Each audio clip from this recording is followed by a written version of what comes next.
ഇന്ന് രാവിലെ നീറ്റപ്പോൾ തന്നെ തിന്നുകൊണ്ടിരിക്കുന്നു കേട്ടോ. അല്ലാതെ ഇപ്പോൾ നമുക്ക് വേറെ പണിയൊന്നുമില്ലല്ലോ. അങ്ങനെ ഇരിക്കുമ്പോഴാണ് കാക്കു ഈ ഒരു സാധനം കൊണ്ട് വന്നത് കേട്ടോ. അപ്പോൾ കുറച്ചായിട്ട് ട്രെൻഡിങ് ആയി നിൽക്കണ ഈ ഒരു കേക്കും അതുപോലെ അൽമറായുടെ ഈ ഒരു ജ്യൂസ് ഒഴിച്ചിട്ടുള്ളൊരു ഡെസേർട്ട് ഇതൊന്ന് ട്രൈ ചെയ്യാൻ വിചാരിച്ചു. ആ ജ്യൂസിൻ്റെ മേലേക്ക് ഏതെങ്കിലും ഒരു പുഡിങ്ങും കൂടെ ഇട്ട് കൊടുക്കുക കേട്ടോ. പിന്നെ ഡെക്കറേഷന് വേണ്ടി സ്ട്രോബെറിയും വെച്ചിട്ടുണ്ട്. എന്നിട്ട് അങ്ങോട്ട് മുറിച്ച് കഴിക്കുക കേട്ടോ. എൻ്റെ ഒരു സ്ട്രോബെറി യോഗട്ടും കൂടെ തിന്നിട്ട് ഞങ്ങൾ ചെറുതായിട്ടൊന്ന് ഷോപ്പിംഗ് ചെയ്യാമെന്ന് വിചാരിച്ചിട്ട് പോയതാണ് കേട്ടോ. കടൻ്റെ ഉള്ളിൽ കയറി കഴിഞ്ഞാൽ പിന്നെ വേണ്ടതും വേണ്ടാത്തതുമായിട്ടുള്ള എല്ലാ സാധനങ്ങളും ഇങ്ങനെ നോക്കി കുറച്ച് നേരം നടക്കും കേട്ടോ.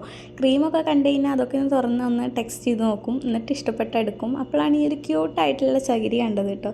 അത് കഴിഞ്ഞിട്ട് ഡ്രസ്സിൻ്റെ സെക്ഷനിൽ പോയാൽ കുറച്ച് നേരം അവിടെ ഇങ്ങനെ സ്റ്റെക്കായി നിൽക്കും കേട്ടോ. നല്ല അടിപൊളി സ്ലീവ്ലെസ് ഡ്രസ്സുകളൊക്കെ ഉണ്ടായിരുന്നു കേട്ടോ. കുറച്ച് നേരം അങ്ങനെ നോക്കി നിന്നു. അതിനുശേഷം ഒന്ന് രണ്ട് ഡ്രസ്സൊക്കെ അവിടെ നിന്ന് എടുത്തു. എനിക്ക് കാര്യമായിട്ടൊന്നും പറ്റിയില്ല. പിന്നെ ഈ ക്ലിപ്പ് കണ്ടപ്പോൾ നല്ലോണം ഇഷ്ടപ്പെട്ടപ്പോൾ അതും എടുത്തിട്ടുണ്ടായിരുന്നു. പിന്നെ അവിടെ നിന്ന് ഇങ്ങനെ നേരെ ഇറങ്ങി വന്നു. താഴേക്ക് പെർഫ്യൂമിൻ്റെ സെക്ഷനിലേക്ക് പോയിട്ടുണ്ടായിരുന്നു കേട്ടോ. അവിടെയും കാണാൻ നല്ല രസമുണ്ടായിരുന്നു. അങ്ങനെ ഞങ്ങൾക്ക് കുറച്ച് സാധനങ്ങളൊക്കെ അവിടെ നിന്ന് പർച്ചേസ് ചെയ്തിട്ട് അവിടെ നിന്ന് അങ്ങനെ ഇറങ്ങി കേട്ടോ. പിന്നെ വേറൊരു കടയിലേക്ക് പോയി കുറച്ച് ചെരുപ്പ് നോക്കാനുണ്ടായിരുന്നു. ഞാനും അതിൻ്റെ ഇടയിൽ കൂടെ ഒരു ചെരുപ്പൊക്കെ ട്രൈ ചെയ്ത് നോക്കി. അങ്ങനെ അവിടുന്ന് ഞങ്ങൾ നോക്കിയ ചെരുപ്പ് കിട്ടിയില്ല. അവിടുന്ന് അങ്ങനെ ഇറങ്ങി വേറൊരു കടയിലേക്കാണ് കേട്ടോ പിന്നെ കയറിയത്.